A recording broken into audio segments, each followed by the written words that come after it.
Breaking news. इस वक्त की सबसे बड़ी खबरें सबसे पहले और सीधे आप तक। अगर आप इंतजार करना पसंद नहीं करते और चाहते हैं कि देश दुनिया की हर हलचल तुरंत आप तक पहुंचे, तो आज की लाइव न्यूज है आपका सच्चा साथी। राजनीति से लेकर मनोरंजन तक हर क्षेत्र की विश्वसनीय और लाइव कवरेज के लिए अभी सब्सक्राइब करें आज की लाइव न्यूज को। देखते रहिए, जानते रहिए। मुख्यमंत्री योगी आदित्यनाथ ने उत्तर प्रदेश में रोहिंग्या और बांग्लादेशी घुसपैठियों के खिलाफ सख्त अभियान शुरू कर दिया है। उन्होंने जनता से अपील की है कि किसी भी व्यक्ति को घरेलू या व्यावसायिक काम पर रखने से पहले उसकी पहचान अवश्य सत्यापित करें। योगी ने कहा कि प्रदेश की सुरक्षा और कानून व्यवस्था सबसे बड़ी जिम्मेदारी है और इसमें जनता की भूमिका महत्वपूर्ण है। उनके निर्देश पर 17 नगर निकायों में घुसपैठियों की सूची तैयार की जा रही है और सभी मंडलों में डिटेंशन सेंटर स्थापित करने की प्रक्रिया शुरू कर दी गई है। प्रशासन को इन सूचीबद्ध लोगों पर सख्त कार्रवाई के निर्देश भी दिए गए हैं। तृणमूल कांग्रेस के निलंबित विधायक हुमायूं कबीर ने बाबरी मस्जिद शिलान्यास के एक दिन बाद बड़ा ऐलान किया है। उन्होंने कहा कि मुर्शिदाबाद में 1 लाख लोगों का विशाल कुरान पाठ कराया जाएगा, जिसे वे कोलकाता में हुए 5 लाख लोगों के सामूहिक गीता पाठ का जवाबी आयोजन बता रहे हैं। बाबरी मस्जिद की नींव रखने के दौरान हजारों लोग और मदीना से आए 2 काजी मौजूद थे। कबीर ने नई पार्टी बनाने और ममता बनर्जी को चुनाव में कड़ी चुनौती देने का दावा भी दोहराया। उन्होंने स्पष्ट कहा कि वह विधायक पद से इस्तीफा नहीं देंगे, क्योंकि भरतपुर के लोग चाहते हैं कि वे अपने पद पर बने रहे। गोवा के अरपोरा नाइट क्लब में लगी भीषण आग में 25 लोगों की मौत के बाद पुलिस ने सख्त कार्रवाई शुरू कर दी है।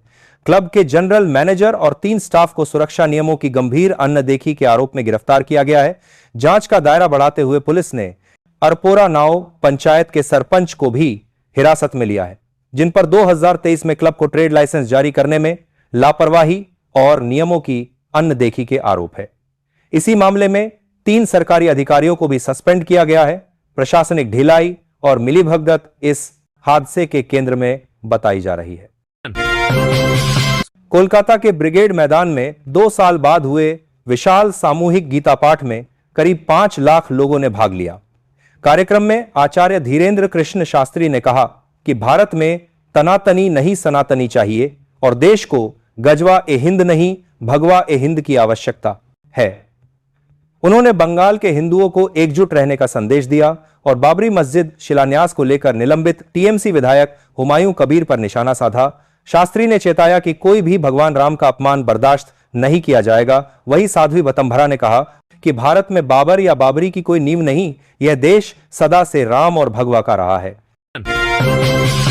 पश्चिम बंगाल के निष्कासित टीएमसी विधायक हुमायूं कबीर ने मुर्शिदाबाद में बाबरी मस्जिद की तर्ज पर बनने वाली नई मस्जिद के लिए आए चंदे का वीडियो साझा किया है।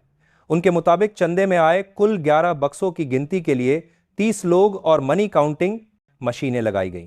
साथ ही उनके बैंक अकाउंट में QR कोड से 93 लाख रुपए जमा हुए हैं। कबीर ने कहा कि यह लाइव वीडियो उन आरोपों का जवाब है जिनमें उन्हें बीजेपी से फंड लेने वाला बताया जा रहा था।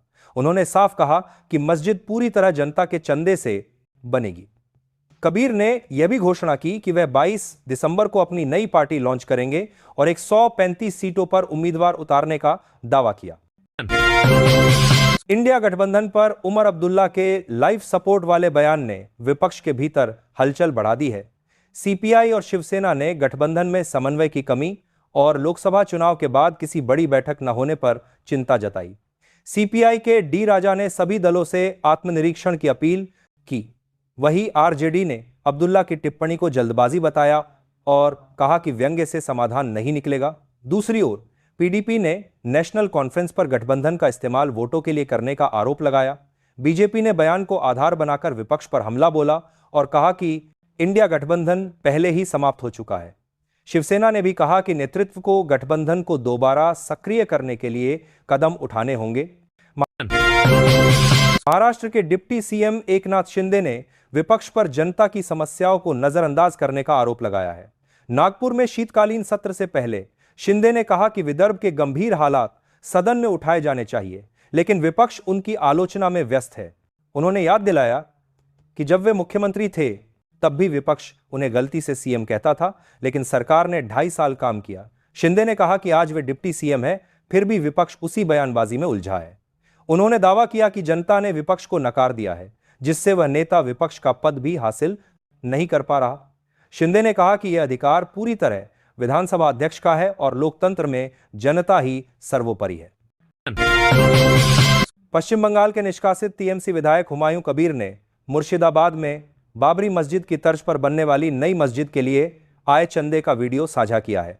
उनके मुताबिक चंदे में आए कुल 11 बक्सों की गिनती के लिए 30 लोग और मनी काउंटिंग मशीनें लगाई गईं। साथ ही उनके बैंक अकाउंट में क्यूआर कोड से 93 लाख रुपए जमा हुए हैं। कबीर ने कहा कि यह लाइव वीडियो उन आरोपों का जवाब है जिनमें उन्हें बीजेपी से फंड लेने वाला बताया जा रहा था। उन्होंने साफ कहा कि मस्जिद पूरी तरह जनता के चंदे से बनेगी। कबीर ने यह भी घोषणा की कि वह 22 दिसंबर को अपनी नई पार्टी लॉन्च करेंगे और 135 सीटों पर उम्मीदवार उतारने का दावा किया। इंडिया गठबंधन पर उमर अब्दुल्ला के पश्चिम बंगाल के निष्कासित टीएमसी विधायक हुमायूं कबीर ने मुर्शिदाबाद में बाबरी मस्जिद की तर्ज पर बनने वाली नई मस्जिद के लिए आए चंदे का वीडियो साझा किया है। उनके मुताबिक चंदे में आए कुल 11 बक्सों की गिनती के लिए 30 लोग और मनी काउंटिंग मशीनें लगाई गईं। साथ ही उनके बैंक अकाउंट में क्यूआर कोड से 93 लाख रुपए जमा हुए हैं। कबीर ने कहा कि यह लाइव वीडियो उन आरोपों का जवाब है जिनमें उन्हें बीजेपी से फंड लेने वाला बताया जा रहा था। उन्होंने साफ कहा कि मस्जिद पूरी तरह जनता के चंदे से बनेगी।